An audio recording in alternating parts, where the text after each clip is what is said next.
一群科研人员正在南极狂欢，因为他们即将迎来6个月的极夜。为了应对物资短缺，派对结束后只能留下10人，其他人则需要回家休假。这10人各司其职，继续维护基地的日常运行。可任谁也没想到的是，他们即将遭遇一场可怕的劫难。很快6个月过去，约翰带着团队如约返回，却发现门前的积雪无人清扫。他顿时有种不祥的预感，便赶紧叫人过来帮忙。大伙合力将积雪清理干净，接着又使劲撞开大门。此时里面已停止了供暖供电，屋内有明显的打斗痕迹，并且还发现了血迹。顺着走廊深入查看时，一旁的同事还发现墙上的弹孔。来到指挥官的屋内，对方已成了一具冰尸，脖颈处有明显的刺伤。这时对讲机里又让约翰来趟车棚，接着他们看到一辆雪地车被烧毁，另一辆也消失不见。旁边还有一具被掩盖住的尸体，而尸体则被烧得面目全非。医生依据体型和骨骼判断是名女性，这对于约翰是最不好的消息，因为他的妻子也在10个人之中。他要所有人搜索基地内的信息，找到剩余的8人。约翰带着一队来到厨房，这时身后的橱柜中传来声响，拉开门后是个惊恐万分的女人，她是基地的医生梅基，看起来还未从恐惧中恢复。约翰小心翼翼地安抚她的情绪，生怕让对方再受到刺激。在恢复了点理智后，他就晕了过去。与此同时，基地内也搜索完毕，一共找到了7具尸体，还有2人仍下落不明。约翰将这里的情况上报给临界警察，但对方表示要48小时后才能到达，而这期间他们要保持犯罪现场。挂断电话后，他找到醒来的梅基，想让对方回忆发生了什么，还有妻子艾妮卡是否还活着。随即梅基便开始了回忆，一切要从2个男人互殴说起。最初谁也不知道发生了什么，众人将他们拉开后，胖子去了医务室。当梅基询问经过时，发现胖子患上了极地综合症，他对时间没有了观念，而通讯员总是提醒他时间，导致他心烦意乱。突然胖子看着梅基入迷，他的面容让胖子想起某人。而另一边，通讯员向阿根廷基地询问球赛比分，可呼叫几次后却无人回应。这时屏幕上显示与卫星失去了信号，为了搞清楚状况，他必须要去信号站检查，而这一幕恰巧被胖子看到。紧接着到了吃饭时间，指挥官询问是否有人看到了通讯员，可大家全都一脸茫然。为了确定他的安全，指挥官便组织出门寻找，一人负责基地的一面。当女人来到信号站附近时，她发现了地上的血迹，立刻用对讲机通知了众人。很快几人就闻讯赶来，顺着血迹往前查看，在手电筒的照射下，一个人竟跪在雪地中。指挥官呼喊着通讯员，却得不到回复。当凑近后，轻轻碰了下对方的肩膀，他的脑袋竟然掉了下去。众人心情沉重地回到基地，他们试图联系外界，却发现通讯全都失灵。原来是有人故意剪断了线路，整个基地彻底与世隔绝了。随后医生初步验尸得出结论，尸体没有发现出血痕迹，因此断定是死后才被割断了头，其致命伤为后脑钝器造成。这种伤口只要稍微有些力气就能办到，每个人都成了嫌疑人。很快指挥官把众人召集到餐厅，将医生发现的情况告诉了他们，然而接下来却没有得到更多的线索。这时一旁的胖子开始猜忌其他人，怀疑是黑妹或者是一旁的厨师，不料对方却毫不客气地怒斥他贼喊捉贼，因为刚刚他才和通讯员发生了冲突，眼看着又要动起手来。指挥官出面平息了2人怒火，他不相信团队中存在凶手，而是认为有外人入侵，他要大家在基地附近搜寻入侵者的踪迹。于是众人就开始分头行动。梅基在独自走到信号站时，发现了鬼鬼祟祟的胖子，他将手电熄灭，随后上前查看。此时胖子正蹲在地上掩埋着什么，等到对方走后，梅基便挖开掩埋的地方，不料却被震惊到目瞪口呆。很快其他人就赶了过来，胖子掩埋的正是杀人的凶器，并且9个人里唯独他没有过来。众人迅速赶回基地，却发现门已经被反锁了起来。这时胖子醉醺醺地走到门口，表示自己并没有杀人，需要冷静一下。但他没意识到的是，待在室外的众人此时更冷。胖子猛灌了一口烈酒，接着醉醺醺地瘫坐在地上，要是等他清醒，大家可能早就冻死了。指挥官立刻安排众人寻找出口，小队最年轻的3人来到发电机的排气口，为了能让身体通过管道，黑妹将厚重的羽绒服脱了下来，赤身裸露在零下40度的极寒中，随后颤抖地进入了通风口。她屏住呼吸，尽量让肌肉往回缩紧，就这样成功地掉了下去。上面的人立刻将衣物扔给她，为了确保黑妹不被发现，2人还要分散胖子的注意力，他们故意用语言激怒他。就在对方喋喋不休的胡言乱语时，黑妹从身后运用锁喉制服了他。很快胖子就因缺氧陷入了昏迷，所有人成功回到基地，胖子也被绑了起来。大家一致认为他就是凶手，可胖子却不断解释，声称是有人故意将那把凶器放在了自己的衣柜里，锯条上满是鲜血，他知道自己嫌疑最大，所以才将凶器藏了起来。可这番解释根本没人相信，最终他被锁在了洗衣房里，等急骤到来再将他绳之以法。看似一切恢复了平静，所有人都不用再担心凶手是谁，但事实真的如此吗？这天阿秋前来探望胖子，却发现他被人割了喉咙。他手忙脚乱地上前，想要帮胖子止住出血，可只有几分钟，对方就领了盒饭。随后梅基也赶到了洗衣房，但只是呆呆地站在那里。此时梅基的回忆陷入了停滞。约翰有些疑惑为什么不怀疑阿秋，但梅基却表示他了解对方。此话一出，谈话也陷入了僵局。随后约翰来到通讯室，他们收到了一条短程无线电发来的求救信息，讯号可以断定其来自于基地内。同事拿出无线电测向仪，只要跟着屏幕上的指针，就能寻找到讯号源。他们顺着仪器来到一处被遮挡的门，这里是发电机的废气排出口。可随着信号越来越强，两人却来到一个死胡同里。约翰四处寻找，终于在管道上发现了讯号源。是谁将它放在这里的呢？正在疑惑间，身旁突然出现一人，他挥舞着棍子袭来。约翰闪身将他控制住，仔细查看才发现是10人之一的亚瑟。随后他被带回了房间，但亚瑟也不清楚约翰妻子的下落，只记得最后见到他时是活的，而自己选择躲在下面，则是躲避另一个他。Maggie. Oh, she's alive, isn't she? Being a good little girl. Playing the victim.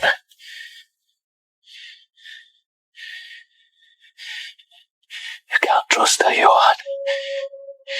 She did it. She killed them all.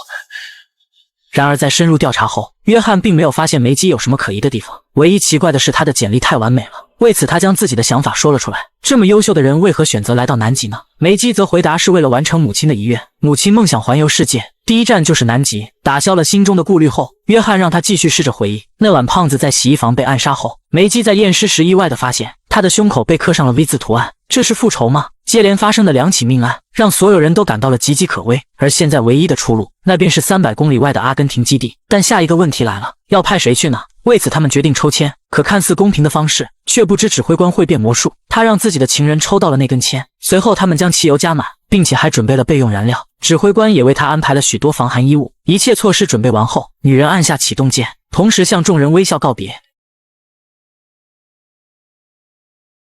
谁都没想到会发生这样的事故，指挥官也当场崩溃了，不敢相信自己的把戏竟会断送情人的性命。他被800度的高温炙烤，当场就烧成了灰烬。所有人绝望中，指挥官拿枪指向了他们，可这里根本不让带枪。Why would he bring a gun to the station? There are only 2 things you can shoot in the Antarctic. The first is penguins, and they migrate for the winter. That leaves the second. People. 他无比恐惧，根本分不清平民和狼，与其这样，不如将所有人都认定为狼，而自己就是那个猎人。艾妮卡见状极力安抚劝说他，可旁边的厨师却想要夺下手枪，不料争抢中不慎走火，子弹打中了梅基，并且还穿过身体击毙了黑妹。指挥官见势不妙，立刻起身跑了，只留下手忙脚乱的众人。到此梅基停止了回忆，这段不堪的经历重现眼前，让他再次晕倒了过去。与此同时，搜救队在室外寻找线索，突然在一处雪下有了发现，同事立刻用探测仪扫描，成功获得了反馈信息。很快约翰就闻讯赶来，他们挖到了一只手，小队将遗体带回基地，医生立刻进行验尸，发现尸体是名女性，右脚还有1颗骨钉。可约翰的妻子并没有打过骨钉，并且基地内只有3个女人，那这具多出来的尸体到底是谁呢？故事回到几个月前，中枪后梅基准备给自己做手术，可通过镜子却始终无法对准伤口。为了能活命，他只得将手术交给一旁的阿秋，自己则全程指导。好在手术顺利完成，但他们还面临更艰难的处境。疯了的基地指挥官以及潜伏在其中的凶手，剩下的一辆雪地车也不知被谁破坏了油管，引擎泡在燃料里，只要发动就会轰然爆炸。由于无法去阿根廷基地求救，只剩下附近的旧址5号研究基地，那里还有无线电能用。虽然被掩埋在厚重的冰层下，但多亏了全球变暖，使得旧址能重见天日。随后众人便乘坐雪地车前去，基地内只留下受伤的梅基以及照顾他的阿秋。当得知大家都前往了旧址后，梅基也要一同前去，他不想躺在这里等死。阿秋将地图展开，但最新的地图上根本没有旧址的信息。这时一旁的梅基找到一本书，上面记录了5号基地的一切。他们很快就找到了旧址的坐标，将这页撕下来后，两人突然有了个意外的发现，上面全都是现在基地里的成员，除了一位叫莎拉的女人，她是5号基地唯一罹难的人，也是拯救所有人的英雄。同时阿秋发现了 V 字图案的含义，他将胖子的裹尸带拉开，原来胸前的 V 字代表着旧址，显然幕后黑手故意指引众人去往5号基地。为了解开真相，两人立刻前去与他们会合。然而正是因为这个举动，让亚瑟对梅基产生了警惕之心。是什么让一个女人忍受零下60度低温，还有枪伤追赶他们呢？很快众人就挖开通道，通过楼梯进入到了内部。这里还依稀残留着当天的场景。厨师做好了蛋糕，每个人都融入在愉快之中。可谁能料到会成现在这般模样？这时有人发现了一具尸体，他就是罹难的莎拉。在大家缅怀英勇牺牲的莎拉时，有人提议继续前进，可梅基却看着尸体陷入了沉思。亚瑟见状叫他赶快跟上。为了尽快找到无线电，他们决定分头行动，但这么做的风险也随之增加，谁也不知道凶手是否潜伏在里面。最终几人还是决定一同寻找。这时梅基却突然倒了下去，他拉开自己的羽绒服，原来是伤口的缝线断开了。为了照顾梅基，大伙让阿秋留下，可梅基却对他使了个眼色，表示自己并无大碍。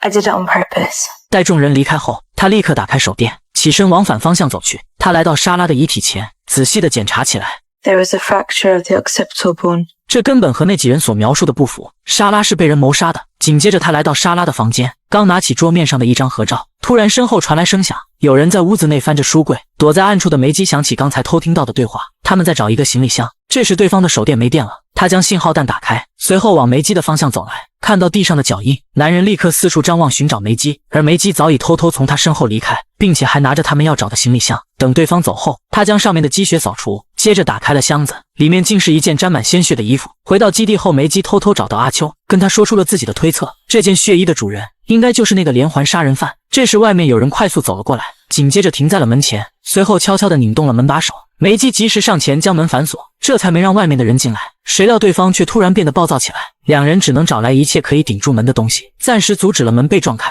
为了抵挡外面的人，梅基将一整只异丙酚抽进针管，这个分量足以让大象睡着。很快基地的电力系统就被人关闭，同时暖风也停止了工作，两人只能互相依偎，在家焚烧纱布来取暖。可气温却仍然不断下降，当下降到零下21度时，唯一取暖的火也熄灭了。如果再坐以待毙，两人可能都会冻死在这里。于是阿秋立刻来到供电室，却没注意身后有个人影。他刚将电力恢复，那人就抡着铁镐向他袭来。好在阿秋反应迅速，随即两人便扭打在一起。很快袭击者就占据了上风。这时梅基赶到后拿出了针头，万万没想到却弄巧成拙，这下2打1又变成了1对1。他只能逃跑躲避身后的袭击者。跑到厨房后，看见发疯还不忘吃饭的指挥官，梅基向他求助，他却只想做一个与世无争的人。无奈之下，他只能跑到汗蒸房，顺手拿走桌上的绳子和一旁的哑铃，随后将温度调到最高，这样玻璃上的雾气会帮他抵挡视线。没多久，袭击者就赶了过来。他走到汗蒸房门前，眼前这点雾气并不影响他的视线，而梅基身上最趁手的武器就只有哑铃。对方进门后摘下帽子，居然是基地的厨师。见他踩中了陷阱，梅基立刻拽起绳子，随即又趁其不备扔出哑铃。然而在逃出去时，还是被厨师一把拽倒，接着又被他死死地勒住。梅基用尽全力击打厨师的下体，并捡起地上的哑铃砸了过去。起身后又疯狂的一顿输出，确定对方彻底失去了威胁后，梅基赶紧回到供电室，将昏迷的阿秋弄醒，这才松下了一口气。但两人赶回医务室时，莎拉的尸体竟然不见了。此时基地里除了他们还剩3人，难道厨师还有同伙？为了搞清楚情况，两人来到厨师的房间，梅基找到了他的手机，可需要密码。这时阿秋突然发现桌上这本帕斯卡的书有很多标记，如果他喜欢这个作者，可以利用帕斯卡三角形几何排列，图形中的每个数字都是上方数字的和，依照公式就能得到一串数字，只需要试几次就可能解锁手机。果然不出所料，手机中有许多视频和图片，可打开后却让人作呕，他居然有如此癖好。但这并不是重点，重点的是一张合照。只见亚瑟竟穿着那件格子衫，突然楼上发出动静，两人赶去后发现亚瑟趴在墙角，而指挥官正拿枪指着他。梅基本想劝说指挥官，却意外得知了一个秘密，原来他撞见亚瑟正搬运着莎拉的尸体，嘴里还念叨着对不起当年对他做的事。在几人交谈间，亚瑟捡起地上的碎片，趁着指挥官背对着自己，将碎片刺进了他的脖颈。两人万万没想到，一个老实巴交的科学家会动手，指挥官没能挺过这一击。随后亚瑟又捡起了他的枪，阿秋见状立刻将推车推了过去，导致对方开枪打在灭火器上，房间瞬间充斥着大量干粉。两人也趁乱逃离了这里。梅基无意间跑到艾妮卡的房间，发现对方此时整个人都变了。自从看到了莎拉的尸体后，他也开始变得神经兮兮的。男人站在天台拨打电话，他要以此揭发埋藏多年的秘密。紧接着纵身一跃消失在屋顶，他想说的秘密就是莎拉曾经的5号基地科研人员之一，但不幸的是为了拯救大家，牺牲在了火里。而这个秘密要回到8年前那晚，他们正庆祝研究得到了突破。与此同时，亚瑟也将助手叫到房里，这项研究实际是助手莎拉发现的。他拒绝了亚瑟投来的情愫，这让对方觉得非常羞辱，从来还没人敢拒绝他。就在莎拉害怕的准备离开时，他又上前为自己刚才的行为道歉。这一幕正巧被艾妮卡发现，他本想进去打断，可看到两人你侬我侬时又放弃了。然而这只是假象罢了。 I made you, Sarah. I made you.